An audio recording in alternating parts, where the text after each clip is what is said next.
Celeste is a beautifully perfect example of game design done right. I can honestly score this game right now and call it a day. That's all you need to know. However, for the sake of objective critique and so the developers feel justified in sending me a review copy, I'll elaborate. Celeste tells a wonderfully subtle but eerie story about a young girl named Madeline who, for some reason, decides to climb the top of Celeste Mountain, and along the way runs into a few strange people that always seem to be one step ahead of her and are not at all concerned about a little girl scaling this dangerous peak, but still laugh at her and warn her that it will be hard. And man, is that an understatement. Those of you that know me personally know that I'm not terribly skilled at video games. I'd argue I'm at my peak video game playing ability right now, thanks to spending a lot of time with challenging games like God of War and the Mega Man X series, but Celeste is on another level. This is a 2D puzzle platformer along the lines of games like Super Meat Boy, where one slip-up will kill your character and drop her back at the respawn point. But luckily, these sections of levels are rarely bigger than the screen, so it's just a matter of taking a second to understand your surroundings, and then zipping around with the same few abilities the girl has throughout the course of the game to reach the other side of the screen that takes you further up the mountain. Her abilities boil down to jumping, dashing, and wall climbing, essentially.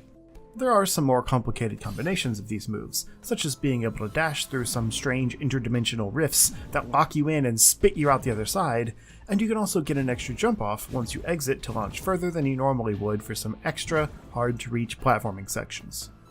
The dash, however, is a one-time use until she touches the ground again or grabs your replenishment gem, so it becomes a very careful yet quick game of saving your dash for just the right moment and then scurrying and jumping up a wall to reach the next platform. Luckily, due to the simplicity of these controls, the game plays extremely smooth. My only complaint I'd leverage against the game is the button configuration on Switch, which is how I played it. The amount of precision button pressing you have to do can cramp your hands on the smaller controller because you always have to be ready for that next precision dash jump or wall grab. So after an hour or so, I was feeling the pain of playing the game. And not just the pain in my fragile ego as it showed me who's boss. Hint, I'm not the boss in this scenario. Outside of these standard platforming sections are some that add in extra wrinkles to throw off your game, such as keys to collect without dying that will open a gate blocking your path, or platforms that move or disappear when you land on them. And these sometimes need to be finessed in specific ways that might take a few tries before the solution becomes clear. And that's not even touching on the secret set of levels you can unlock called the B-sides, which are much harder versions of the same level set that will test your ability and patience. But that's one of the best elements of this game. You will die a lot. But due to the lack of punishment for death, this is a game where death actually just feels like part of progress. After death, you spawn back at the last entrance you came from, lose any keys you might have had, activated platforms go back to their default position, and any optional collectible strawberries you grabbed without landing will also go back to their default positions. That's really it. Sure, there is a reminder on the main map screen of how many deaths you had in that section, and that can hurt your feelings if you're sensitive to that kind of thing, but ultimately this is a game that encourages you to die to figure out how not to, or even just die to reset the level and get another chance to grab that strawberry you didn't notice the first time, or to break open a secret wall that you almost missed. Throughout the game, death becomes a gameplay mechanic almost as important as your other abilities. This is made more apparent by the aforementioned eerie story in the game. There are only hints at it when you start. An old lady that seems to have purposefully shut off her cabin from the outside world. A traveler from the far-away world of Seattle who just wants to chat and take selfies with you while weird stuff happens around you. And a magic mirror that breaks and unleashes the evil mirror doppelganger of the main hero. Yeah, that escalated quickly, huh? It got me too. The following section contains light spoilers. You've been warned. There's one point where you're chased by a swarm of evil clones that shadow all of your movements and force a retry if they run into you, and after seemingly getting away to safety, the phone in front of you rings, and what seems like a nightmare or a bad drug trip plays out, and then boom. Everything goes back to normal, and that chipper hipster boy is there to chat again like nothing happened. It almost plays out like a dream, as if all of the deaths in the game don't matter because none of it's real, and the evil version of Madeline is a hallucination or an embodiment of all those deaths. I don't want to elaborate any further here, but it's really interesting and adds to the heightened element of the abilities, the elements of the levels, and the sheer amount of death respawns. It is these kinds of moments in the game that made me realize how special it is. I'll admit, before I played it, all I heard was that it was a great polished platformer about a girl scaling a mountain, and ultimately that is what it is, but I didn't expect such a great script and an engaging and creepy story to unfold across the adventure as well, so it ended up just being a 1-2 punch of brilliance that set this game apart from other similar games. I expected nothing more than a flimsy narrative to tie together your reason for going from level to level. Instead, because each level in this game is just the next screen over from the last level as you move up the mountain, it feels much more like an interconnected narrative adventure, even though there is still a world map of the different landscapes you explore, such as an abandoned city, an old castle, and more. As I mentioned before, there are collectible strawberries in some of the levels, and they don't seem to immediately have any effect on anything but your completion score, but they still invite an extra challenge to getting through the level that I personally couldn't resist whenever I saw one. There are also cracked or false walls and floors that will lead to hidden levels with more strawberries, or even the more elusive B-side tapes available on the main map screen.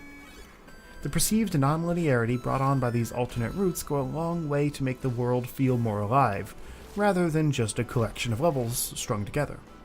I wouldn't go as far to describe it as a Metroidvania game, since you mostly start with all the abilities you're going to get, and the game just mixes up more clever ways to use them as you go, but atmospherically it evokes that style more than any other Death Run style puzzle platformer I've seen before, especially since I'm not usually a fan of that genre, but I found myself enamored with Celeste, even when I wanted to throw my Joy-Con across the room after the 100th time of making the same stupid mistake during a level and dying.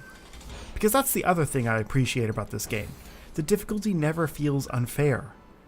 There are sections that are just noticeably more difficult than others, and they can take you off guard after a string of levels where you get into a rhythm and nail it over and over, but since it gives you all the tools you need to succeed, and the controls are intuitive and precise, your deaths are almost always your fault. There's no cheap enemy placement, or enemies at all really, and there's nothing to knock you off a ledge or stop your momentum while you jump, so it's just a matter of fast reaction times and knowing how to get from point A to point B. This simplicity is refreshing in this age of games that are cinematically beautiful, but basically play themselves or feel poorly designed. The only time I ever really felt like the game was killing me was during some of the precision dashes. The game is very specific about which direction you push when you dash. There were multiple occasions where I'd accidentally dashed diagonally into a wall that kills me instead of straight to the other side because the jump diagonal button was still pressed when I activated the dash, so it didn't register that I was trying to go straight forward. It still registered the diagonal jump motion. This is a minor frustration, especially with how little punishment there is for death, but when you've finally gotten the pattern figured out and then die from a stupid button foible, it can be extra rage-inducing. Ultimately, I go back to how I started this review. Celeste is a masterpiece. From the simplistic yet effective art style, to the tight and intuitive control scheme, to the brilliant level design that makes you think and keeps you on your toes without ever feeling annoyingly tricky or unfair, and the creepy yet understated story that I urge you to experience for yourself, everything about this game oozes polish and love of the art. The fact that it kind of came out of nowhere and immediately became the talked about game at the beginning of the year, in a month where Monster Hunter World and Dragon Ball FighterZ also came out, just goes to show how much it impressed everyone. I'm just upset that it took me this long to discover its brilliance. This is the perfect blend of challenging gameplay, brilliantly designed atmospheric levels, and a very impressive amount of content for the price. This game will not be for everyone, I'll admit, but if you grew up with the classic, brutal 2D platformers of yesteryear like I did, or if you just think that games these days don't have enough challenge, you do yourself a disservice to not give this one a try. For what it aims to achieve, it's the closest thing to a perfect game I've played in a very long time.